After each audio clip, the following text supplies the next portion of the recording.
할렐루야. 오늘 하나님의 말씀 데살로니가전서 5장 13절부터 14절까지의 말씀입니다. 데살로니가전서 5장 13절부터 14절까지의 말씀입니다.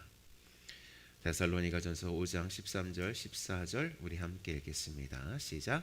그들의 역사로 말미암아 사랑 안에서 가장 귀히 여기며 너희끼리 화목하라. 또 형제들아 너희를 권면하노니 게으른 자들을 권계하며 마음이 약한 자들을 격려하고 힘이 없는 자들을 붙들어 주며 모든 사람에게 오래 참으라. 아멘. 사도 바울은 계속해서 데살로니가 교회 성도들에게 목회자들과 성도들이 어떠한 태도를 가지고 신앙생활해야 하는지, 어떻게 행동해야 하는지에 대해서 말씀을 전하고 있습니다. 우선 사도는 교회 안에서 데살로니가 교회 성도들이 목회자들을 사랑으로 가장 귀하게 여기라고 말씀하고 있습니다. 그래서 그 지도력 안에서 화목하라고 말씀하고 있어요. 13절 말씀이 그 말씀이죠. 그들의 역사로 말미암아 사랑 안에서 가장 귀히 여기며 너희끼리 화목하라 라고 말씀하고 있습니다. 데살로니가 교회는 태어난 지 얼마 안 된 교회였습니다. 그렇기 때문에 그들을 지도하는 목회자의 그 사역 연수가 그렇게 길지 않았을 것입니다. 그래서 그들을 지도하는 목회자들의 수준도 당시 지도함을 받는 성도들과 그렇게 영적인 지식의 차이가 많이 나지 않았을 것입니다. 그럼에도 불구하고 데살로니가 교회를 섬기던 목회자들은 자신의 수준 안에서는 정말로 최선을 다했을 것입니다. 이런 상황 속에서 태어난 지 얼마 안 된 데살로니가 교회 안에 어떤 문제가 발생했느냐면 예수님의 재림과 종말이 아주 가까이 왔다는 사실에만 시선이 고정되어서 아무런 일도 하지 않고 종말만 기다리는 사람들이 생겨났습니다. 계속해서 데살로니가 강해를 하면서 말씀드렸던 그 부분이죠. 이런 상황 속에서 데살로니가 교회를 돌보던 영적 지도자들이 그들을 지도하고 타일로도 그들은 좀처럼 순종하지 않으려고 했다는 것입니다. 14절에 이제 앞에 부분을 보면 이렇게 말씀하고 있죠. 또 형제들아 너희를 권면하노니 게으른 자들을 권계하며 라고 말씀하고 있는 이 부분입니다. 그래서 이 문제를 해결하려고 디모데를 파송했던 것이고 또한 그렇게 파송된 디모데의 가르침에도 좀처럼 그들은 그들의 잘못된 태도를 고치려고 하지 않았다는 것이에요. 물론 신약 성경 속에 나오는 그 다른 교회들보다 그들이 문제 갖고 있는 거 그렇게 크지는 않았습니다. 그렇죠? 고린도 교회 보면 정말로 이게 참 하나님의 교회가 맞는가 할 정도로 어지러운 일들이 많이 있었어요. 그래서 사도 바울은 좀처럼 고쳐지지 않는 이 문제를 자신의 편지 글인 데살로니가 전서를 써서 디모데로 하여금 자신의 편지를 가지고 그리고 또 그 교회를 방문해서 그 문제를 다시 해결하려고 했다는 것입니다. 물론 디모데가 사도 바울의 편지를 가지고 데살로니가 교회를 다시 방문했는데도 데살로니가 교회의 이 재림과 종말에 대한 오해의 문제는 좀처럼 해결되지 않았어요. 왜냐하면 그들 중에 어떤 사람이 사도 바울의 이름을 사칭한 편지, 가짜 편지, 그리고 가짜 예언을 통해서 주님의 재림이 이미 끝났다고 주장하는 사람들이 데살로니가 후서를 보니까 다시 등장했기 때문입니다. 그래서 우리가 이제 이 데살로니가 전서를 이제 함께 공부하면서 교회 안에서 하나님께서 리더십을 세우신 이유는, 목회자를 세우신 이유는 그 공동체 안에 진리를 세우고 거짓 진리로부터 그 공동체를 보호하기 위한 그 목적이 첫 번째에 있다는 것을 우리는 알 수가 있습니다. 그만큼 신앙 공동체 안에서 하나님께서 강조하시는 신앙의 태도는 바로 하나님께서 세우신 지도력 안에서 서로 존경하고 서로 사랑하는 태도임을 우리는 본문을 통해서 깨달아야 합니다. 그런 태도로 교회 공동체 안에 있어야 목회자들로부터 선포된 하나님의 진리가 우리의 영과 우리의 마음에 잘 전달되어서 우리의 생명이 되어질 수 있고 우리의 능력이 되어질 수 있고 또한 우리를 어떻게 합니까? 우리를 비진리로부터 보호하는 방패가 될 수 있다는 것입니다. 그래서 목회자나 그 성도들 사이에서 마음이 상하는 상황이 생기면 절대로 안 된다는 것을 오늘 말씀은 우리에게 강력하게 말씀하고 있습니다. 우선 예수님께서 말씀하신 것이 있어요. 우선 누구에게 말씀하셨냐면 목회자들을 향해서 이렇게 말씀해 주셨습니다. 그러니까 목회자들이 하고 있는 그런 잘못과 실수 때문에 성도가 시험에 들면 그 책임이 정말로 어마어마하다고 이렇게 말씀해 주셨어요. 마태복음 18장 6절을 보니까요, 이렇게 말씀하고 계십니다. 누구든지 나를 믿는 이 작은 자 중 하나를 실족하게 하면 차라리 연자 맷돌이 그 목에 달려서 깊은 바다에 빠뜨려지는 것이 나으리라 라고 말씀하고 있습니다. 얼마나 예수님께서 이렇게 작은 자 하나를 실족하게 만드는 것이 얼마나 큰 잘못인지 이렇게 말씀해 주신 거예요. 그런 상황이 발생한다면 저와 같은 목회자는 그 상처받은 한 명의 영혼의 회복을 위해서 정말로 모든 자존심을 내려놓고 사과하고 화해하려고 노력해야 한다는 것, 기도하고 찾아가고 연락하고 그렇게 해야 한다는 것 저는 깨닫고 있습니다. 그렇다면 그 반대의 상황은 어떤가요? 목회자의 특별한 잘못이 아니라 자신이 가지고 있는 세상의 관점과 고집 때문에 목회자와 사이가 멀어졌다면 이건 정말로 큰 일이 난 것입니다.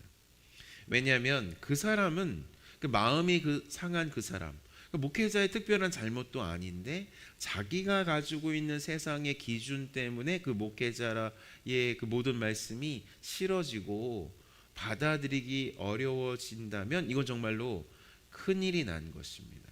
왜냐하면 그 사람은 더 이상 하나님의 말씀을 목회자로부터 들을 수 없기 때문입니다. 생명의 말씀이 들리지 않기 때문입니다. 그리고 그 생명의 말씀을 들을 수 없다면 사단이 그 마음을 틈타서 거짓 진리를 마구 뿌려 놓을 것이 자명한 일이기 때문입니다.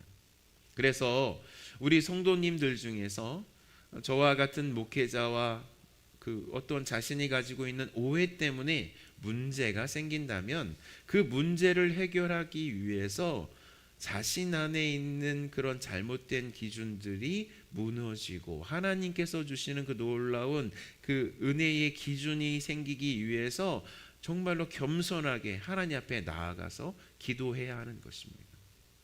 마음을 꺾으셔야 된다는 거죠. 왜냐하면 자신이 목회자와 문제를 해결되지 않을 때 얻지 못하는 하나님의 말씀과 생명과 은혜가 정말로 중요하기 때문입니다. 그러니까 자신의 영혼의 보호를 위해서 자신의 목회자에게 생긴 오해를 빨리 하나님 앞에서 어떻게 한다고요? 해결하셔야 합니다. 그러니까 교회 안에서 목회자나 성도들 모두가 가지고 있어야 하는 태도가 무엇인가요? 14절 후반부예요. 14절 후반부입니다. 14절 후반부에 마음이부터 우리 함께 읽겠습니다. 시작. 마음이 약한 자들을 격려하고 힘이 없는 자들을 붙들어 주며 모든 사람에게 오래 참으라 라고 말씀하고 있는 것입니다. 마음이 약해서 다른 사람들로부터 상처를 쉽게 받는 자들을 위로하는 태도가 우리는 있어야 한다는 거예요. 특별히 목회자로부터 은혜를 받지 못하고 있는 사람에게 다가가, 그런 사람은 어떤 사람입니까? 아직까지 신앙이 성숙되지 못한 사람이죠. 근데 그 사람들에게 다가가 상처를 위로하고 말을 들어주고, 그리고 그 사람 안에 있는 그 잘못된 기준이 무너질 수 있도록, 녹아질 수 있도록 사랑을 베풀어야 합니다. 또한 사단의 장난에 힘이 없이 쓰러지는 사람들을 붙들어주는 태도가 있어야 되는 거죠. 그죠? 힘없는 자들을 붙들어주며, 이거 사단으로부터 영적인 공격을 받아서 힘이 없이 쓰러질 때가 있는데 그 사람들을 어떻게 해야 됩니까? 중보기도 하고 그들의 마음을 위로하고 진리를 가르쳐 줌으로 말미암아 그들을 붙들어주는 태도가 있어야 될 줄 믿습니다. 또한 어떻게 말씀하고 있습니까? 다른 사람의 약점을 오래 참아야 한다고 말씀하고 있습니다. 신앙생활 같이 하고 있는 교회 공동체 안에서 어때요? 힘든 부분이 있습니다. 왜냐하면 문화가 다르기 때문입니다. 살아온 그런 배경이 다르기 때문입니다. 신앙 공동체에서 신앙생활 하는 것은요, 분명히 아이들 동화가 아니에요. 그냥 아이들 동화 어떻게 끝납니까? 둘이 아니면 그 사람들이 오랫동안 행복하게 잘 지냈습니다 라고 끝나잖아요. 그렇게 되지 않습니다. 서로 부딪히고 서로 찌르고 힘든 것이 분명히 있습니다. 그것이 비단 목회자와 성도들 사이에만 있는 것이 아니라 성도들 사이에도 그런 일이 일어나는 것이죠. 그랬을 때 하나님께서 그 문제를 해결해 주실 수 있도록 우선 어떻게 해야 된다고 말씀하고 있는 거예요? 우선 참는 것이죠. 참고 하나님 앞에 하나님의 그 놀라운 은혜를 기다리고 풀어주시는 것을 기다리며 하나님 앞에 나아가야 될 줄 믿습니다.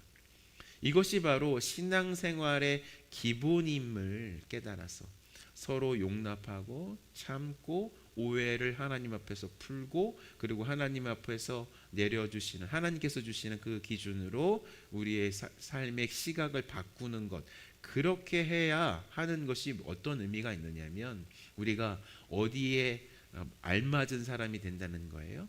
하나님 나라에 알맞은 사람이 되어진다는 것입니다. 제가 계속해서 강조하고 있는 것이 무엇입니까? 우리의 인생은 하나님의 나라, 왕이신 예수님께서 다스리시는 하나님 나라에 알맞은 사람이 되어져 가는 것, 그리고 그 하나님 나라가 이 땅 가운데 임하는 것을 위해서 애쓰는 사람이 되어지는 것으로 초점이 맞춰져야 한다고 말씀을 드리고 있지 않습니까? 그러기 위해서는 이렇게 해야 한다고 말씀하고 있는 것입니다. 우리가 혹시 우리의 삶 속에서 하나님 나라에 맞춰지지 않은 부분이 있다면 과감하게 하나님 앞에 결단했으면 좋겠어요. 주님, 하나님 나라에 맞춰진 기준이 생기게 하시고, 맞춰진 삶의 태도가 있게 해주시고, 맞춰진 마음의 하나님 상태가 되어줄 수 있도록 도와주시옵소서 라고 하나님 앞에 나아가는 우리들이 되시기를 예수 그리스도의 이름으로 축원합니다. 아멘. 우리 데살로니가전서 5장 13절부터 14절 붙들고 기도했으면 좋겠습니다. 하나님, 저는 화목의 사람이 되게 해주시옵소서, 권면의 사람이 되게 해주시옵소서, 격려의 사람이 되게 해주시옵소서, 힘이 없는 자들을 붙들어주는 사람이 되게 해주시고 인내의 사람이 되게 해주시옵소서. 하나님 앞에 나가는 시간 갖겠습니다. 기도하시겠습니다. 하나님 아버지, 데살로니가전서 5장 13절부터 14절까지 말씀하신 이 말씀으로 하나님 기도합니다. 그들의 역사로 말미암아 사랑 안에서 가장 귀히 여기며 너희끼리 화목하라. 또 형제들아, 너희를 권면하노니 게으른 자들을 권계하며 마음이 약한 자들을 격려하고 힘이 없는 자들을 붙들어주며 모든 사람에게 오래 참으라. 하나님 아버지, 이 말씀으로 하나님 아버지 주님 앞에 나아갑니다. 하나님께서 보여주신 이 계시로 보여주신 하나님의 그 나라, 하나님께서 우리로 하여금 영적인 전쟁에서 승리하게 하신 그 놀라운 하나님의 그 나라, 거기에 하나님 아버지 저의 마음과 저의 생활의 태도와 모든 기준이 하나님 아버지 알맞게 되어